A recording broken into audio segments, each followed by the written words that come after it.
Jai Radha Madhava Kunja Bihari.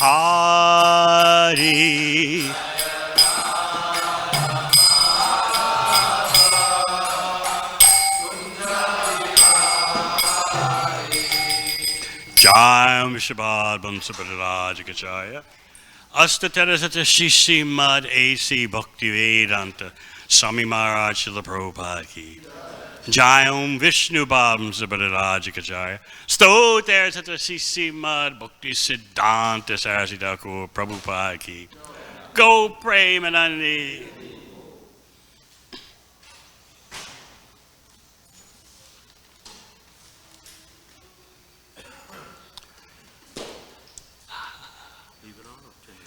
Please leave it on. Thank you. Om Namo Bhagavate Vasudevaya. Om Namo Bhagavate Vasudevaya. Om Namo Bhagavate Vasudevaya. Om Namo Bhagavate Vasudevaya. Om Namo Bhagavate Vasudevaya. Srimad Bhagavatam, 3rd Canto, Chapter 14, Pregnancy of Diti in the Evening, Text 43. Na Brahma Danda Dagdasya Na Bhuta Bayadasya Cha Narakaschanu Grinanti Yam Yam Yonam Asalgataha Na Brahma Danda Dagdasya Na Bhuta Bayadasya Cha Narakaschanu Grinanti Yam Yam Yonim Asalgataha Na Brahma Danda Dagdasya Na Bhuta Bayadasya Cha Narakaschanu Grinanti Yam Yam Yonim Asalgataha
Vaishnavis.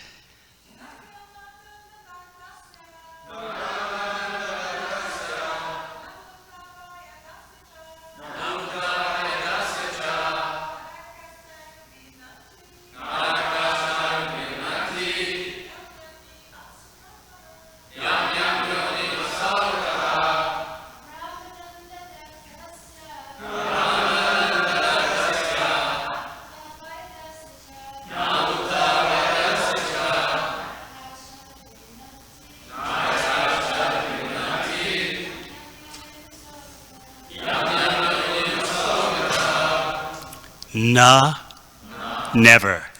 Brahmadanda, punishment by a brahmana.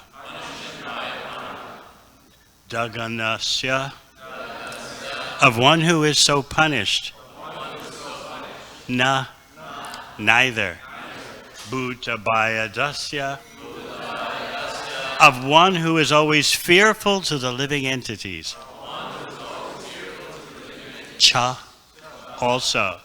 Naraka, those condemned to hell. Cha, also. Anugrananti, do any favor. Yam yam, whichever.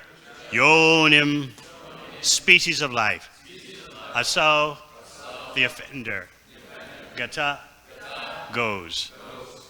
Translation. A person who is condemned by a brahmana or is always fearful to other living entities is not favored either by those who are already in hell or by those in the species in which he is born. Purport. A practical example of a condemned species of life is the dog. Dogs are so condemned that they never show any sympathy to their contemporaries. Translation again. A person who is condemned by a brahmana or is always fearful to other living entities is not favored either by those who are already in hell or by those in the species in which he is born.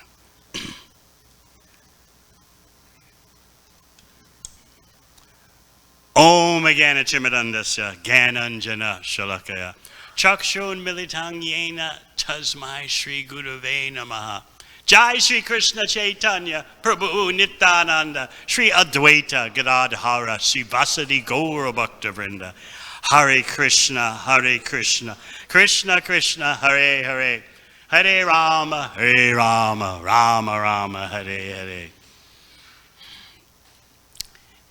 Believe it or not, Diti is appreciating that her sons will be killed.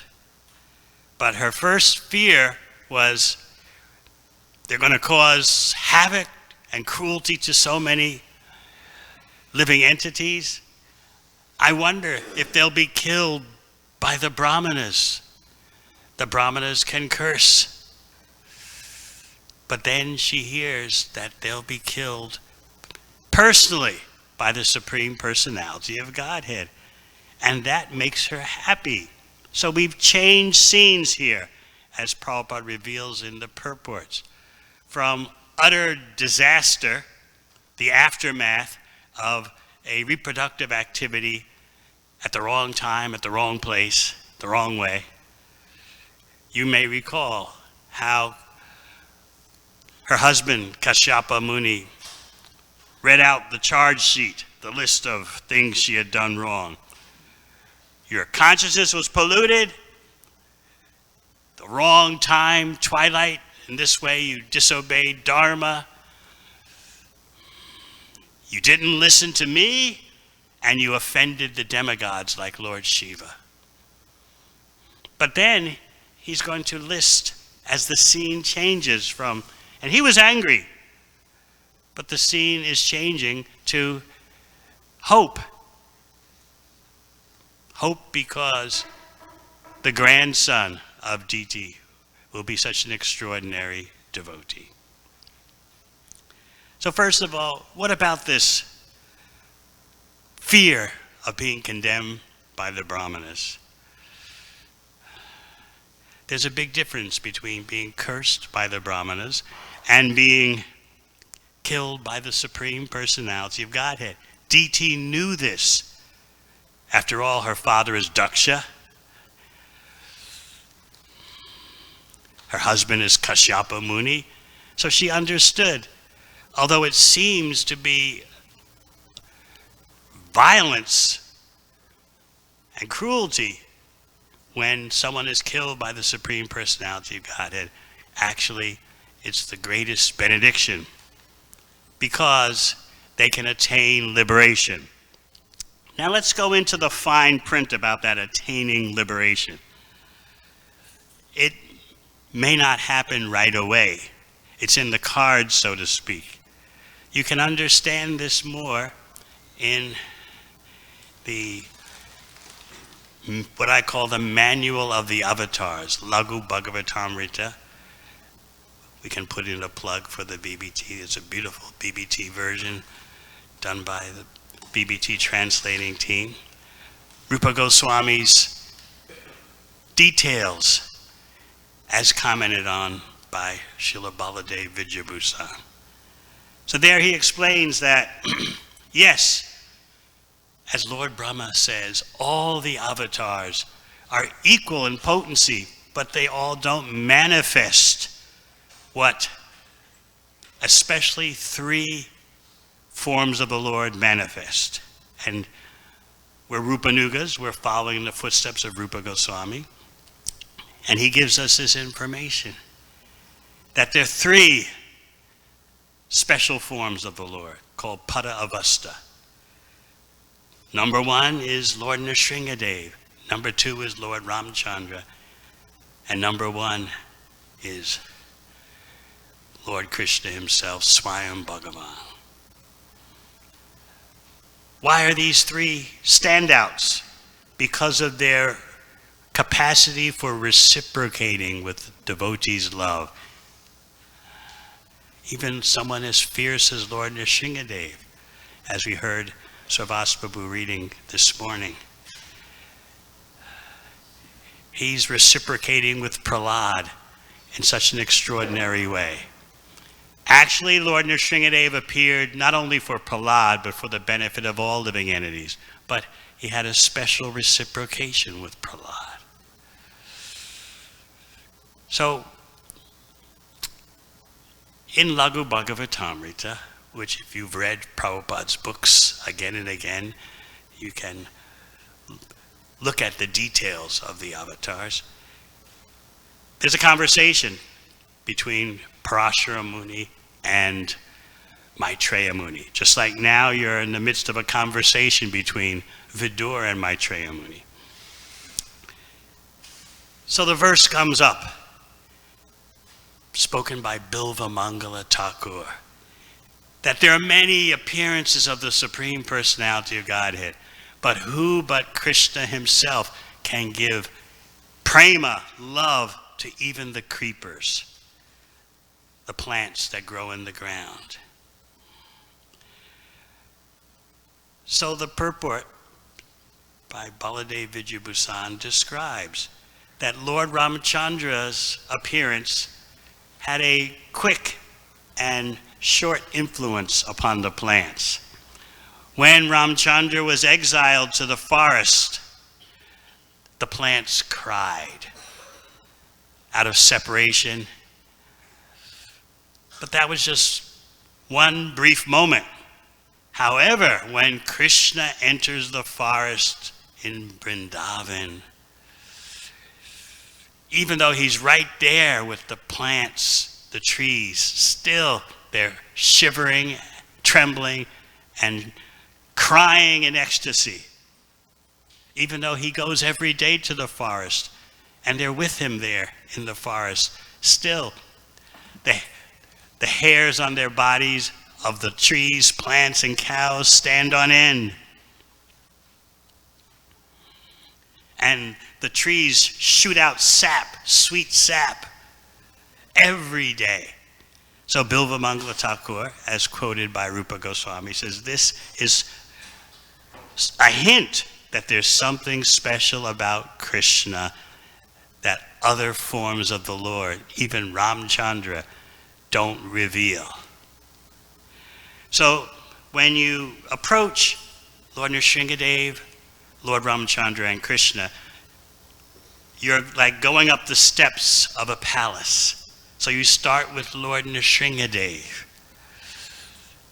Yes, he killed Hiranyakashipu. Hiranyakashipu took a while. He's Jai, of Jai and Vijay. He took a while to attain the ultimate destination of a relationship with the Supreme Personality of Godhead. Liberation doesn't mean merging.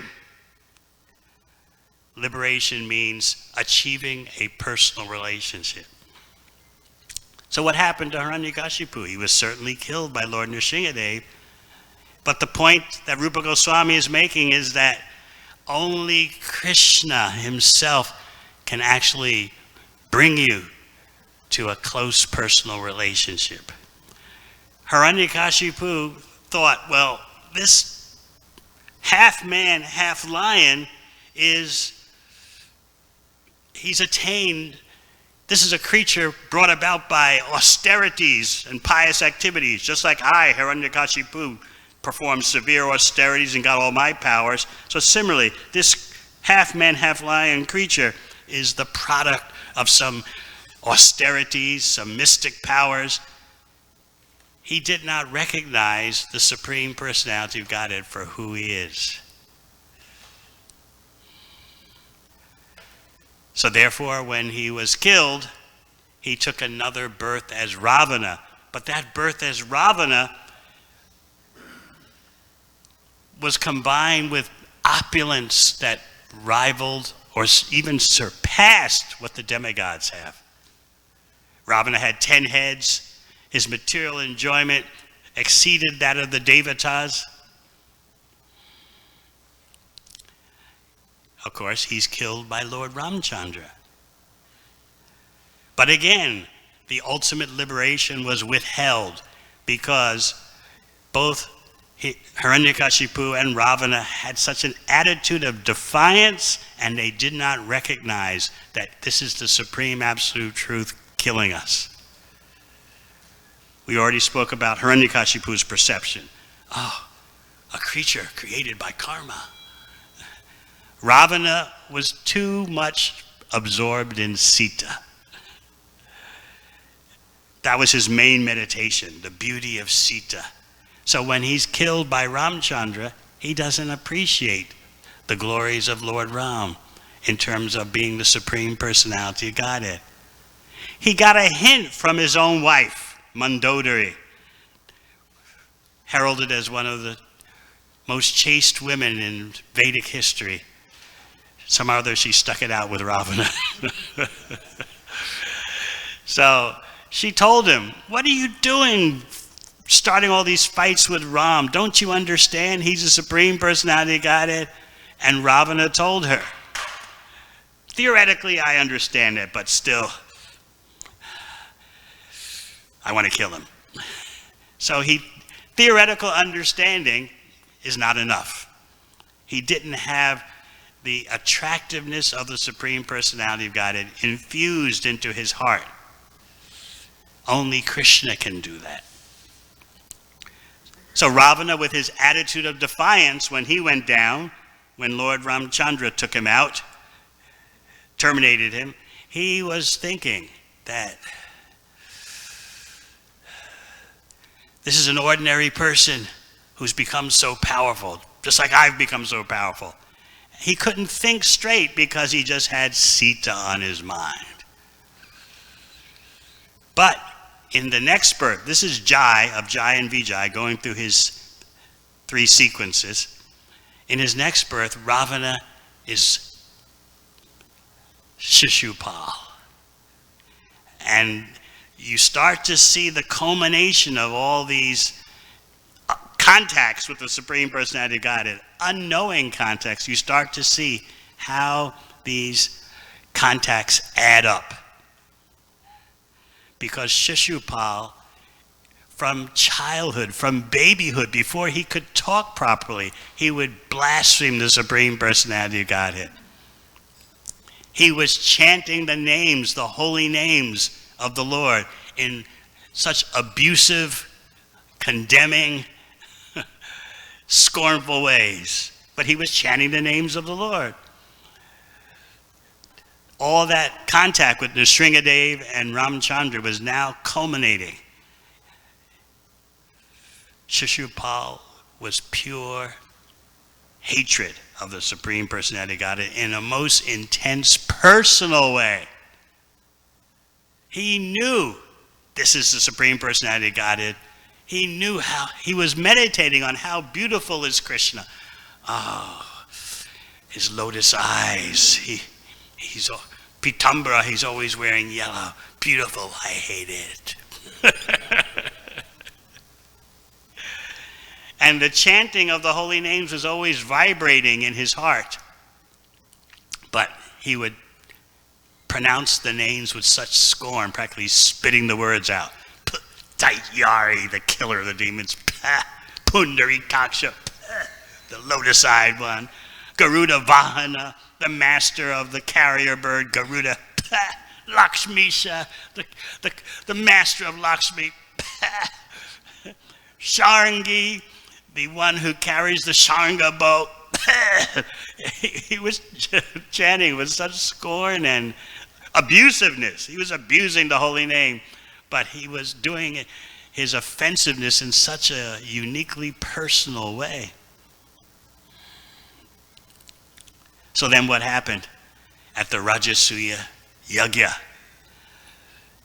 when Shishupal tried to spoil the whole yajna by causing a fight, combat?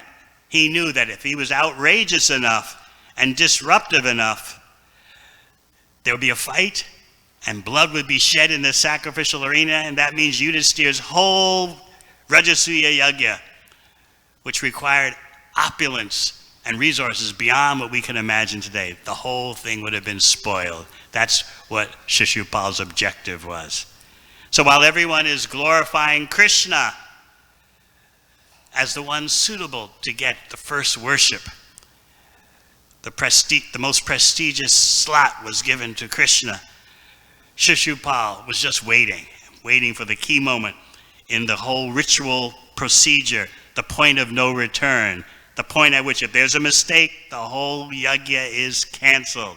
He waited till that moment, and then he started waving his hands. Wait a minute, just wait a minute here. We have so many qualified persons here, ascetics, rishis, sadhus, and you're listening to an inexperienced young Pandava boy who asserts Krishna? Who knows what his Krishna is? We don't even know his caste. Is he a Kshatriya? Is he a cowherd boy? He's a coward. He went on and on and on.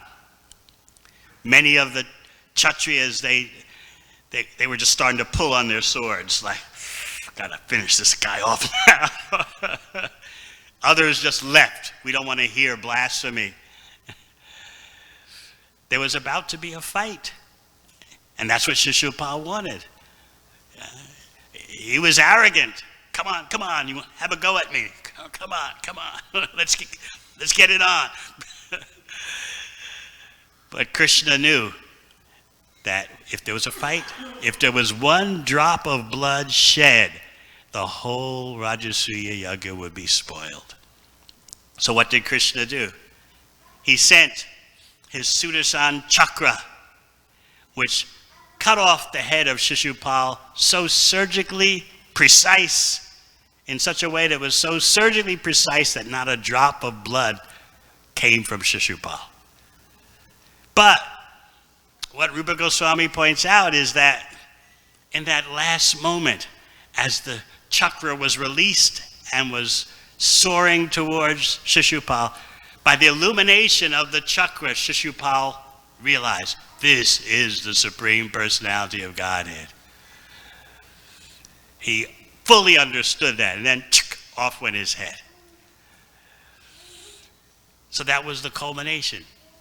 He went back to Vaikuntha. He was established in a personal relationship with the Supreme Personality of Godhead. So Rupa Goswami's point is that only Krishna, Swayam Bhagavan, can do this. Infuse himself into the hearts of even persons who hate him. Krishna's sweetness, his charm overwhelms even demons who hate him. They just can't get him out of their consciousness. Whereas Hiranyakashipu, killed by Nrsingadev, Ravana, killed by Lord Ram, they didn't have a personal relationship that was strong enough. They had a defiant attitude, but they didn't have what Shishupal had. But by the time Jai takes birth as Shishupal, he has a deep personal relationship with the holy name and with Krishna's beauty, but it's in complete hatred. So this is why when you hear about Lord Nrsingadev, Lord Ramchandra, and then Lord Krishna, you're like walking up the stairs of a palace. It gets better and better and better. So Krishna is special. The other avatars, when they kill someone, that person gradually, in successive births, gets liberation. But Krishna can do it right away, because Krishna has the charm and the sweetness. So Diti here, she's happy. My sons will be killed by the Supreme Personality of Godhead. What kind of mother can rejoice like that?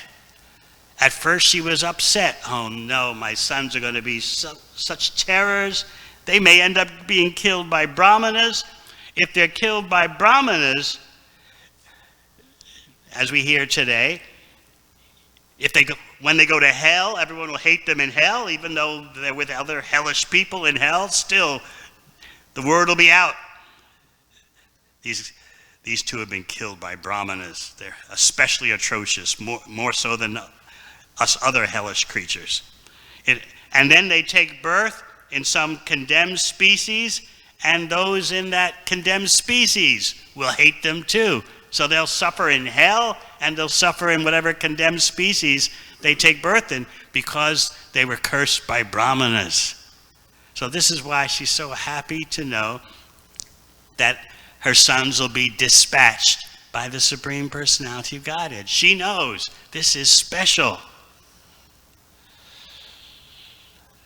She understands the system. Even in Krishna Leela, Kamsa understood a bit of this. When Diti is showing signs that she's expecting and that the Supreme Personality of Godhead is within her, Kamsa notices, Devaki has never looked so beautiful. She was difficult to look at because of the effulgence. So Kamsa knows something is up. And he starts to calculate based on fear. Kamsa's thing was not hatred or envy. That's Shishupal.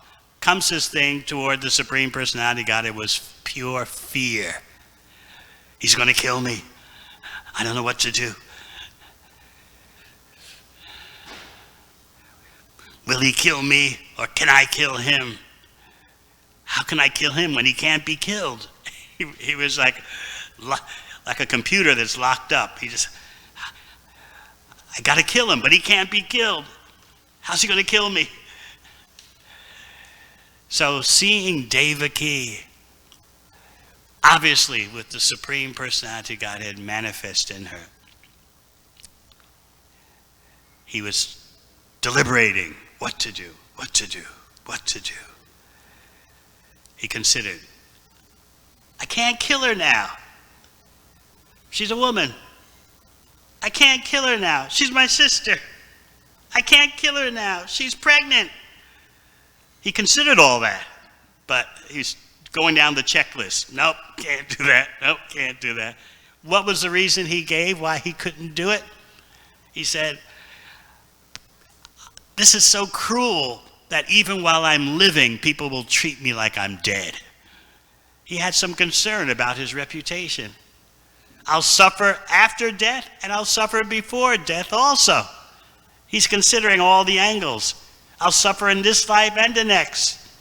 A cruel person is respected by no one.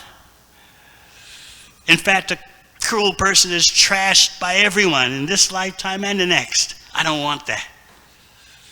What to do? So you may say, well, very good, Kamsa. You have some morality. What was the extent of Kamsa's morality? Wait till the child is born and I'll kill the child. And of course, you know that when he got news that the 8th child had appeared, he raced into the prison cell, it was a daughter, he didn't care, grabbed her by the ankles and tried to smash her head on the floor. So what was the value of his brief moment of morality? So Diti here, she's fearing that if my sons are killed by brahmanas, they'll suffer in hell. Even though they're with hellish people, the hellish people will single them out.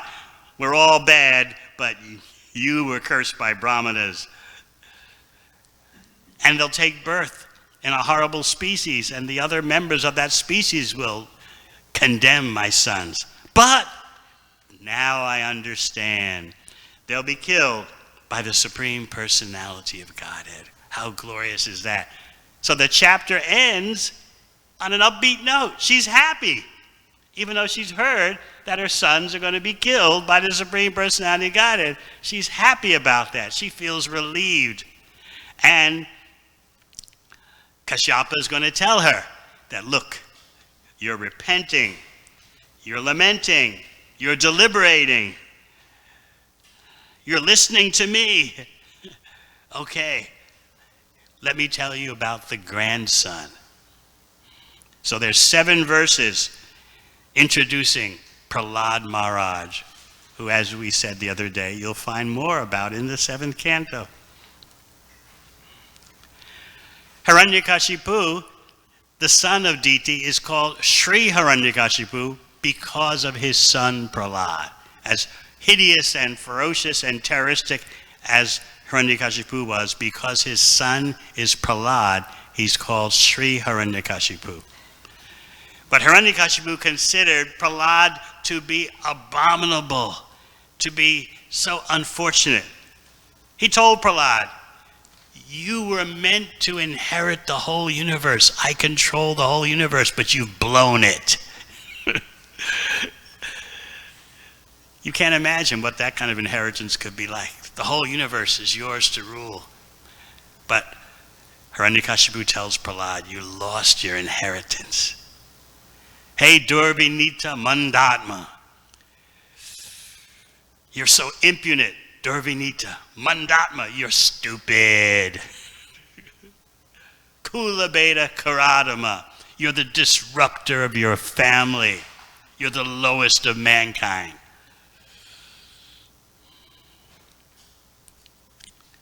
So this is how Diti's son would treat Diti's grandson, who Kashyapa is saying will be unparalleled in bhakti. But Hiranyakashipu didn't see it that way. Of course, as we said, Hiranyakashipu couldn't understand the glories of Lord Nrsingadev. He thought this is a creature produced by karma. Remember in 7th canto, Hiranyakashipu, when starting to fight with Nrsingadev, says, who is this? What is this? Anyway, it doesn't matter. No one can defeat me. And then, as Ravana, with unsurpassed opulence, the mind was so surcharged with passion, he couldn't understand who he was dealing with. Even though his own wife, his chaste wife, gave him some hints. He said, yeah, theologically, I could understand a little bit of that. But anyway, where's Sita? But Shishupal, when it's time for Shishupal, everything clicks because of the holy name and Krishna's beauty. He couldn't get those two out of his system. In fact, Krishna embeds himself in the heart of those who are attracted by his charm and sweetness. So that's what Shishupal had going for him.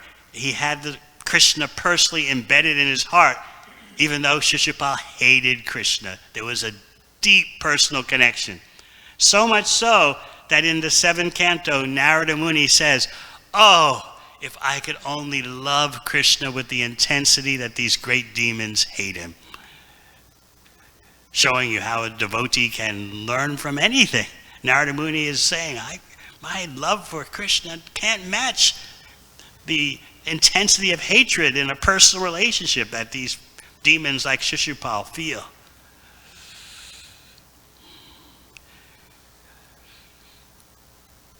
So we'll move on to Diti's hearing about Prahlad Maharaj from Kashyapa, and she's happy. Kind of a disaster has turned into something with auspicious possibilities. Yes, there'll be some tough times because of Hiranyaksha and Hiranyakashipu, but she's looking down the end of the road and seeing the coming of Prahlad Maharaj as her grandchild. Any questions? Yes, Brigupati Prabhu. Fourth time as Jagai and Madai. Is that bona fide? That's special. Their appearance in Chaitanya Leela, that's special. Anything to do with Lord Chaitanya is special. He's special, and those who appear in his Leelas, they are special.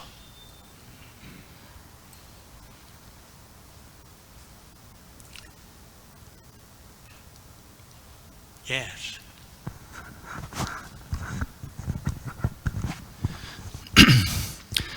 Incredible class, thank you. I was just thinking, meditate about Shishupal and Ravana, Kamsa, and we all have this quality, actually this quality in our heart. So I was just thinking, you know, if you can give some hint how to meditate. You know, Narada Muni said, you know, if I want to have this kind of desire, you know, like Shishupal, if I have this kind of, you know, desire to love, just to love God, how he hate him. So can you give some hints how to meditate about, like, those demons, what we can learn, how we can learn, what Shishupal was attached to chanting the holy name, but he did it in an abusive way. With such condemning attitude, such hatred. He was chanting so many names since childhood. Even before he could talk straight, he was blaspheming Krishna. So, the meditation, I like this point Prabhupada makes. Prahlad Maharaj excels in his meditation on the Supreme Personality of Godhead, no matter what external circumstances he was in, but we can get the same thing much easier just by chanting Hare Krishna. Think about that. Anything else?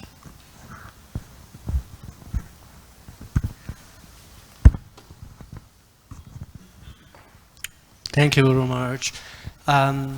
I liked the point you mentioned in last class, how Kashyapa, he's not influenced by lust or something.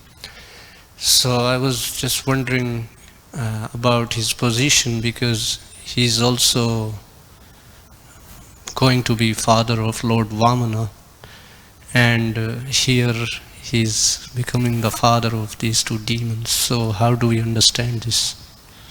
He married 13 of the daughters of Daksha. So Diti, she was different than Aditi. So Kashyapa had the full range, the full dose. And as we were explaining the other day, have sympathy for Diti. You're a nice brahmachari. You won't understand. It took me 50 years to understand that the pressure Diti was under. All her co-wives, which were all her sisters, had children. She had nothing. Not only were they her co-wives, the other 12, but they were her sisters. You can't appreciate what kind of pressure, psychophysical pressure all that is. All my 12 sisters have a child, I have nothing. So think about that. Kashyapa had Diti, and he also had Aditi. Aditi is the mother of the Devatas. But Diti, interesting personality. Brigupati again.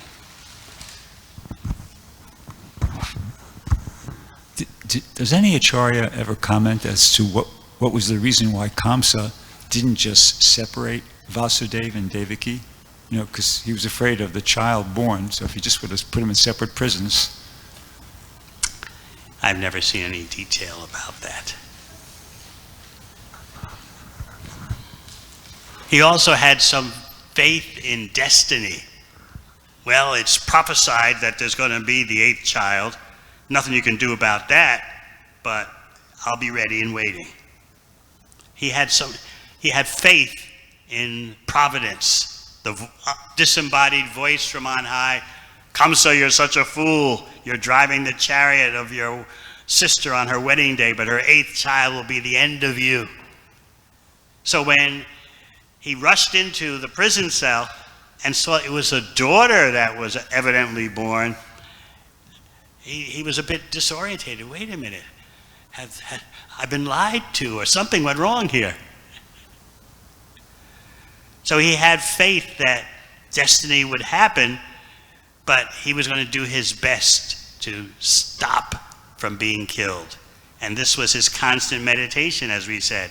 I've got to kill him, even though he can't be killed. Over and over and over again. Day and night.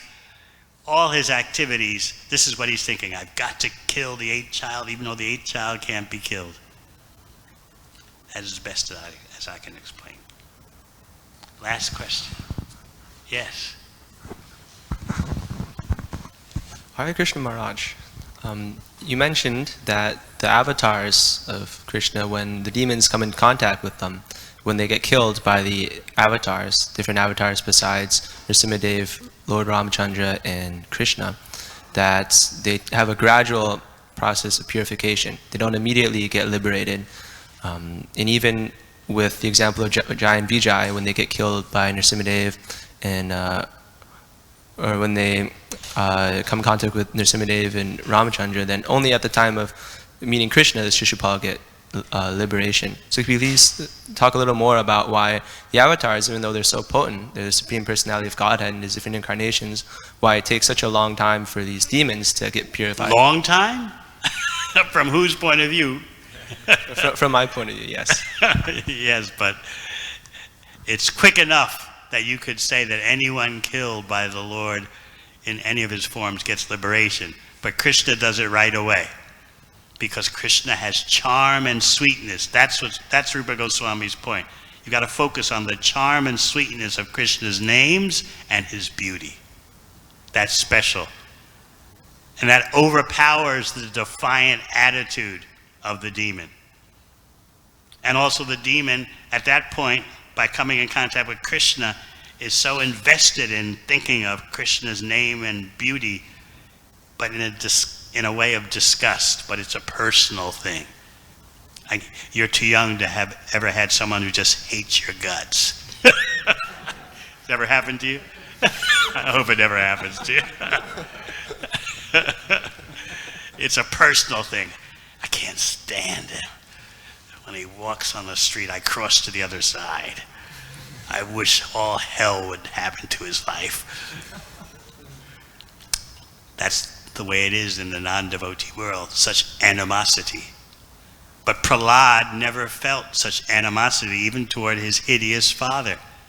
I like how once Prabhupada in a lecture explained that through all the tortures that Hiranyakashipu put Prahlad through, Prahlad is thinking, oh, my father is playing with me.